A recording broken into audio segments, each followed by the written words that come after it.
Meus irmãos, a paz do Senhor Jesus, tudo bem com vocês? Tem uma palavra de Deus para a sua vida no livro do profeta Jonas, no capítulo 3, de verso de número 4. E Jonas começou a entrar pela cidade, jornada de um dia, e clamava dizendo: ainda 40 dias e Nínive será derrubada. Assim as pessoas de Nínive creram em Deus e proclamaram um jejum e vestiram-se de pano de saco, desde o maior até o menor.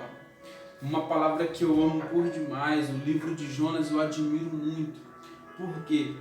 Porque eu sempre ouvi que Jonas ele era um profeta confuso, um profeta sentimental, um profeta que tinha uma depressão profunda, um profeta que era um profeta covarde, que quando ouviu a palavra não executou.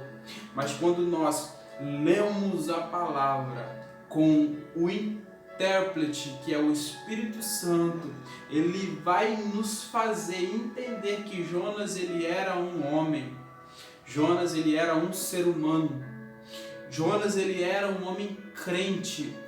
Por que Jonas era um homem crente? Entenda comigo, Jonas recebeu uma chamada de Deus, dizendo: Jonas, vai até Nínive e ministra nos corações dos ninivitas uma palavra de arrependimento. Se nós formos entender quem foi os ninivitas, nós vamos descobrir que os ninivitas foram aqueles que destruíram o povo de Jonas, que machucaram a família de Jonas, que feriram o coração de Jonas. Agora Deus olha para Jonas e diz: Jonas, vai até eles e ministre a palavra do arrependimento. Olha o que Deus está falando com Jonas. Jonas, você sabe aquelas pessoas que um dia te machucaram, que um dia tentaram destruir a tua história? Vai até eles e ministra no coração deles uma mensagem de arrependimento. Por isso que entendemos que Jonas ele era um ser humano. Jonas entende isso. Sabe por quê? Porque Jonas cria na palavra de Deus, acreditava na palavra de Deus. Jonas sabia que se ele fosse até Nínive, ministrasse a palavra de arrependimento, o povo não ia suportar a palavra e eles iam crer na palavra de Deus e iria se arrepender, e Deus, como um Deus bondoso, iria perdoar eles. Mas no coração de Jonas queria que o povo pagasse o preço. No coração de Jonas, Jonas não queria que Deus perdoasse eles. Por isso, Jonas comprou uma passagem e foi destino a Tarsis. Mas quando Deus chama alguém, Deus não desiste, Deus insiste na pessoa. Tem alguns acadêmicos que dizem que Deus, quando escolhe alguém para enviar uma mensagem e esse alguém não está disponível, Deus ele vai usar outro. E ainda existem bases na Bíblia que eles aprovam. Aquela passagem de Elias, quando Elias está pedindo a morte, e Deus olha para Elias e diz: olha, Elias, eu tenho 7.000 profetas que não se dobraram. Está entendendo isso? Deus desistiu de Elias? Não, Deus ainda foi buscar Elias dentro da caverna. Entende isso? Quando Deus te dá uma direção, quando Deus te dá uma palavra, Deus não desiste de você. Eu queria que você entendesse isso comigo. Na primeira chamada de Deus para Jonas, era para Jonas ir por cima. Jonas não foi, porque não queria o bem de Nínive. Mas Deus, como não desiste de Jonas, como Deus não desiste da palavra, da direção que ele deu, agora Jonas vai ter que ir por baixo, debaixo das águas. Um peixe está esperando ele debaixo das águas como em forma de um automóvel para ir até a direção onde Deus queria que ele fosse. Detalhe, debaixo das águas é o local, é o lugar aonde se aprende. É o lugar aonde ninguém está te vendo. É o lugar aonde você não sabe para onde você está indo. Mas é o lugar onde você está aprendendo, é o lugar onde você está chorando. E o mais importante é o lugar onde você reconhece a graça de Deus. Mesmo você não merecendo, mesmo você não entendendo, Deus ainda acredita em você. Agora Jonas ele é lançado na terra de Nínive. Jonas ele vai ministrar durante 3 dias de jornada para atravessar a cidade. A cidade era muito grande, Jonas agora tinha que atravessar a cidade ministrando a mensagem do perdão, do arrependimento. Jonas ministra a mensagem do arrependimento. Mas a mensagem de Jonas era que depois de 40 dias, se os ninivitas não se arrependessem, Deus iria destruir, derrubar a cidade de Nínive. Jonas ministrou por 3 dias. E o que Jonas fez durante 37 dias que sobraram? Jonas foi procurar uma montanha para ter a total visibilidade de Nínive. Para quê? Para ver a destruição de Nínive. Sabe o que acontece? Na palavra de Jonas, na mensagem de Jonas, o povo se arrepende, faz um jejum completo da cidade inteira, do menor ao maior.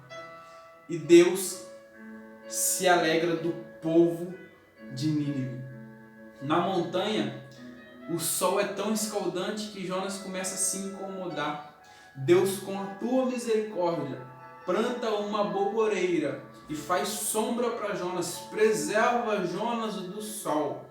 Mas a Bíblia diz que o próprio Deus vai plantar um verme, vai colocar um verme na boboreira. E essa boboreira vai perecer.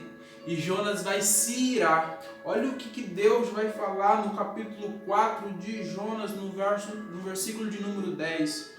E disse: Senhor, tu tivestes pena da boboreira, na qual não trabalhaste, nem fizeste crescer, que nasceu em uma noite, em outra noite pereceu, e não deveria poupar Nínive, aquela grande cidade, onde estão mais de 120.000 pessoas que não sabem discernir entre a mão direita e a mão esquerda, e também muitos animais.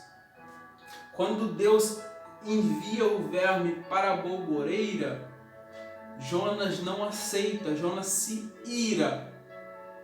Sabe quem é a boboreira? É o próprio Cristo. Como assim? A boboreira é o próprio Cristo? Sim. Quando Jonas ministra a mensagem do arrependimento para o povo de Nínive, eles se arrependem, Deus retira o verme que estava consumindo eles e coloca na boboreira. Sabe quem é o verme? O verme é o pecado que estava em Nínive. Deus tirou o verme, o pecado, e colocou na boboreira, e a boboreira pereceu pelo verme. Entenda, Cristo, Ele olhou para você e transmitiu todo o seu pecado, todo o meu pecado para Ele na cruz do Calvário. Deus arrancou o pecado do povo de Nínive e não poupou o seu próprio filho, a sua própria criação, e transferiu o pecado de Nínive para o filho. Queria que você entendesse isso comigo. Deus não desiste de você. Deus te deu uma direção, Deus te deu uma promessa. Mais do que isso, Ele não poupou o seu único filho, para que todo aquele que nele crê não pereça, mas tenha vida eterna.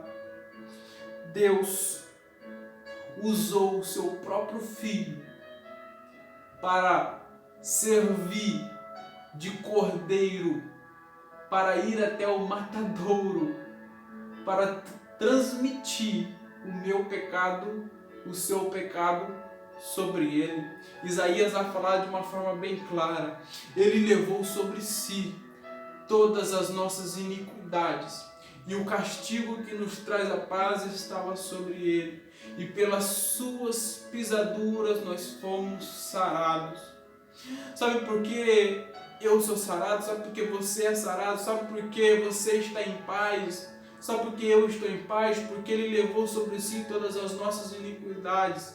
Ele levou sobre si todos os nossos castigos. Quando a graça veio sobre Jonas, Jonas entendeu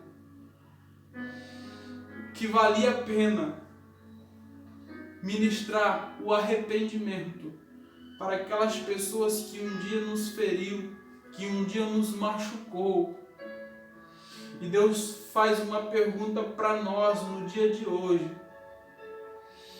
e você tem coragem de ministrar o arrependimento para aquele que te feriu, para aquele que te machucou?